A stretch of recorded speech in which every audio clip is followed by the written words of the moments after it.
کی اس نشست میں چند باتیں عمل کی قبولیت کے متعلق عرض کی جائیں گی، اس کو غور سے سن لیں۔ یاد رکھیں اللہ تبارک و تعالی نے قرآن مجید فرقان حمید میں بے شمار مقامات پر نیک عمل کی فضیلت بیان فرمائی ہے، اور ساتھ ہی یہ بھی فرمایا ہے کہ جو شخص بھی نیکی کرے گا تو میں اسے جنت میں سے جگہ عطا فرماؤں گا۔ اور جنت ایسا مقام ہے، حضور صلی اللہ علیہ وسلم نے ارشاد فرمایا کہ جنت کا اتنا سا حصہ کہ جس پر ایک چابک رکھا جائے ساری زمین اور اس پہ موجود سارا حسن اس کے برابر نہیں ہو سکتا۔ تو اللہ تعالیٰ نے اس نیکی کا بدل جنت قرار دیا۔ تو اس سے یہ پتہ چلتا ہے کہ جب نیکی کی قیمت جنت ہے تو شیطان کہاں نیکی کرنے دے گا، کبھی بھی نہیں کرنے دے گا۔ وہ نیکی سے بندے کو ہمیشہ دور رکھتا ہے۔ بندہ اپنے نفس کو مار کے شیطان کو دھکا دے کے بڑی کوشش کر کے کوئی نہ کوئی نیکی کر لے تو پھر اگلا وار بندے پہ یہ ہوتا ہے کہ وہ نیکی کو محفوظ نہیں رہنے دیتا، یعنی کوشش کرتا ہے کہ اس نے یہ دولت اکٹھی کر لی ہے تو اس کے دامن سے یہ دولت جھاڑ دی جائے۔ تو نیکی محفوظ کرنے کا جو طریقہ ہے وہ صرف ایک ہی ہے، اس کی کوئی اور قسم نہیں ہے، اور وہ یہ ہے کہ نیکی بندہ صرف اور صرف اللہ کے لیے کرے۔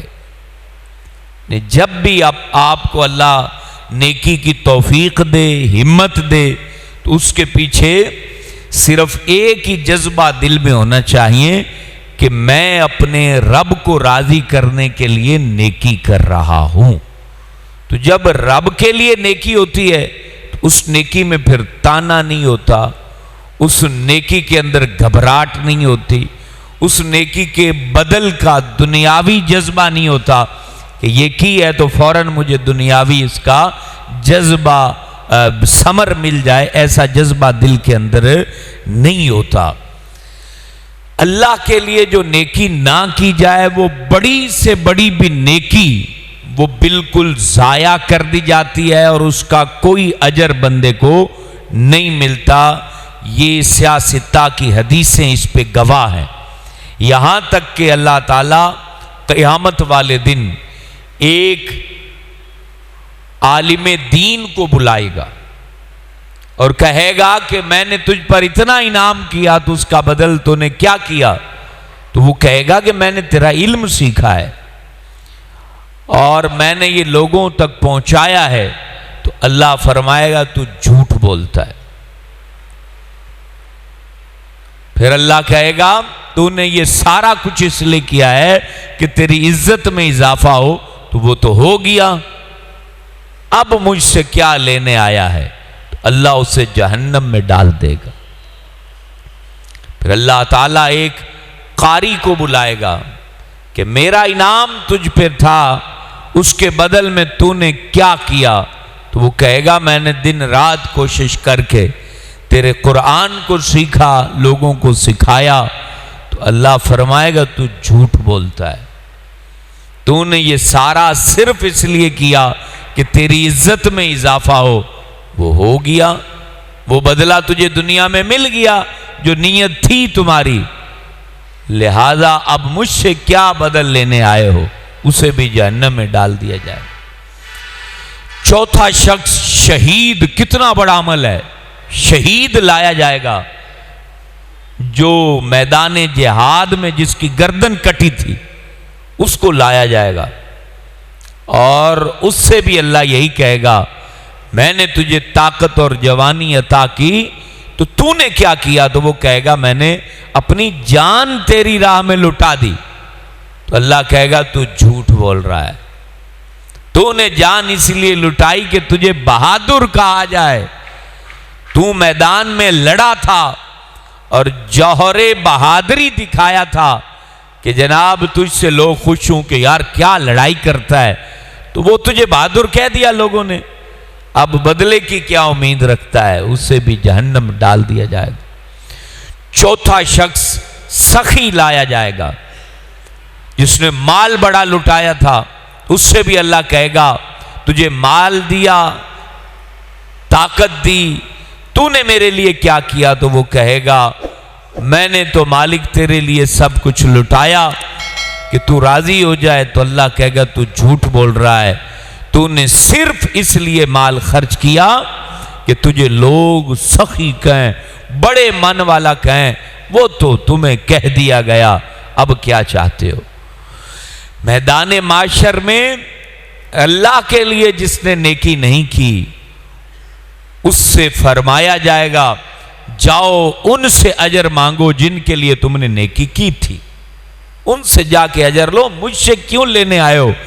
میرے لیے تو تم نے نیکی نہیں کی۔ اس لیے میرے دوستو، زندگی کے اندر کوشش کریں جو تھوڑی سی نیکی ہم کرتے ہیں نا، وہ صرف اللہ کے لیے کریں، وہ چاہے تنہائی میں کرو، اجالے میں کرو، سب کے سامنے کرو، چھپ کے کرو، ہر حال میں صرف اللہ تعالیٰ، کیونکہ روزی وہی دیتا ہے، پیدا اسی نے کیا ہے، ہماری روحوں کا مالک وہی ہے، سانسوں کی مالا کو وہی ٹوٹنے نہیں دیتا، ہماری جو سانس اکھڑتی نہیں یہ بھی اس کے دست قدرت میں ہے، ہمارے خون کا ایک ایک قطرہ وہی پیدا کرنے والا ہے، اسی نے ہمیں زندہ رکھا ہوا ہے، وہی موت دے گا، وہی قبروں کے اندر جنت کی کھڑکی کو کھولے گا، اور وہی قیامت کے دن سور جو ہے وہ پھونکا جائے گا، اور اسی کے حکم سے ہم دوبارہ اٹھائے جائیں گے اور اس کے دربار میں کھڑے ہوں گے۔ تو اپنی نیکیاں اللہ تعالیٰ کی رضا اور اللہ کی مرضی کے مطابق کر لیجئے۔ اور یہاں ایک سوال ذہن میں اٹھے گا جس کا جواب امام غزالی نے دیا ہے، وہ بھی سن لیں۔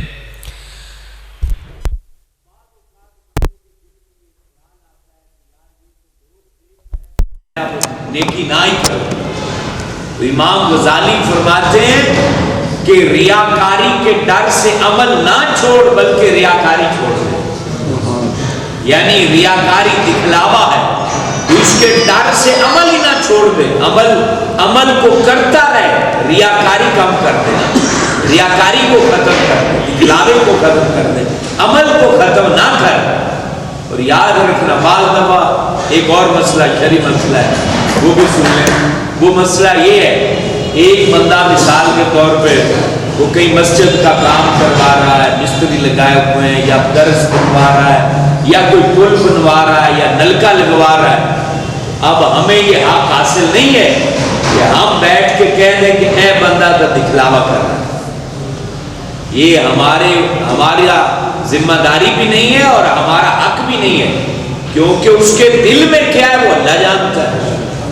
وہ پل بنوا رہا ہے یا یتیم بچی کی شادی کروا رہا ہے، تو اس کے دل میں کیا ہے، اس کو بدلہ اس کے دل کے مطابق ملے گا، لیکن ہم کسی کے دل پہ حکم لگانے والے نہیں ہیں۔ مگر کسی کو قاری ہے، بڑا اچھا قرآن پڑھ رہا ہے، اور ہم کہہ دیں کہ یہ تو دکھلاوا کر رہا ہے، ہمیں کیسا پتہ چلا کہ وہ دکھلاوا کر رہا ہے؟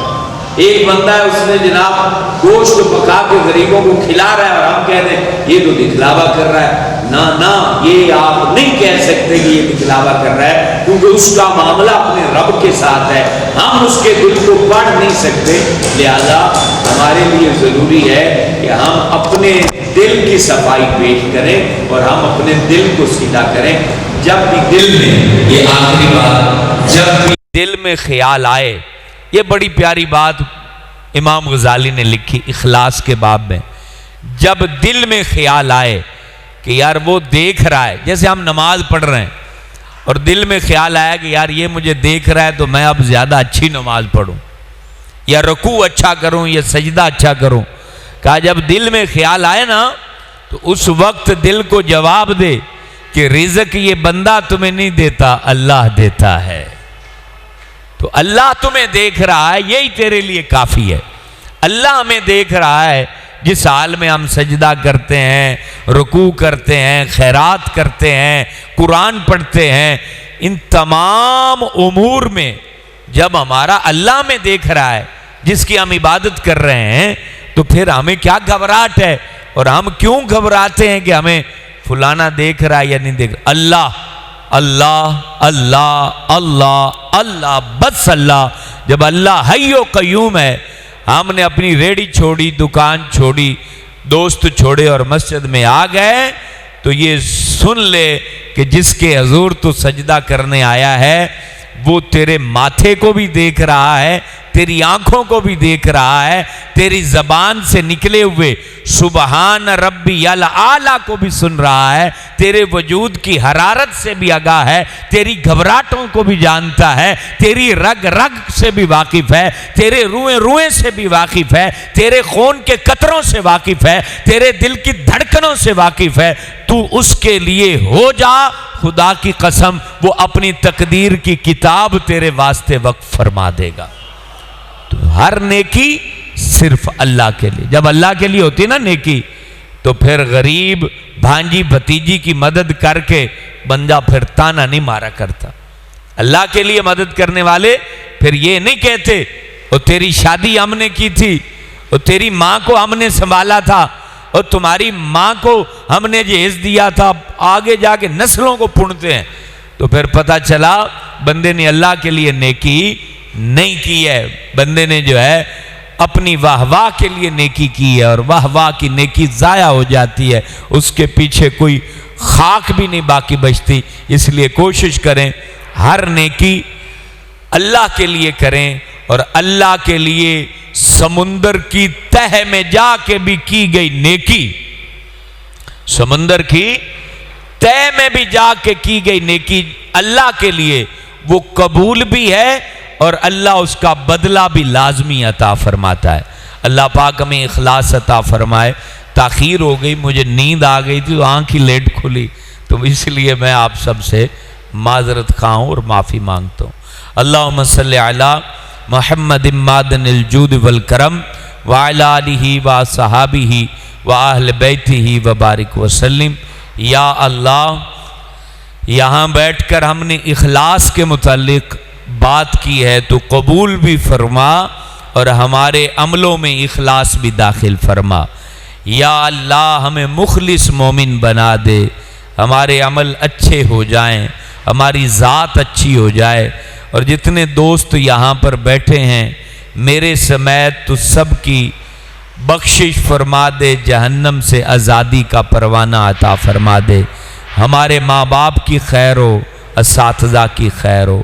یا اللہ، مسجد صدیق اکبر کی آباد کاری، مسجد کے لیے کی جانے والی ہر بندے کی کوششیں تو قبول فرما کے قیامت کے دن خوبصورت سونے کا محل ہر اس بندے کے لیے لکھ دے جس نے مسجد کے لیے کوشش کی ہے۔ یا اللہ، مسجد آباد کرنے والوں کے دل، گھر، تجارت اور نسلیں آباد و شاد فرما دے۔ اور پھر بونگا آیات میں جتنی بھی مسجدیں ہیں، یا اللہ پاک، مسجد غوثیہ بن رہی ہے، اس پہ لوگ کوشش کر رہے ہیں، نور مسجد ہے، علی المرتضیٰ مسجد ہے، اور بھی مسجدیں ہیں۔ اللہ پاک جو مسجدوں کے لیے کوششیں کر رہے ہیں، سب کے حق میں میری اس دعا کو قبول فرما لے۔ آمین یا رب العالمین۔ صلی اللہ علی حبیبہ محمد و آلہ و صحبہ اجمعین۔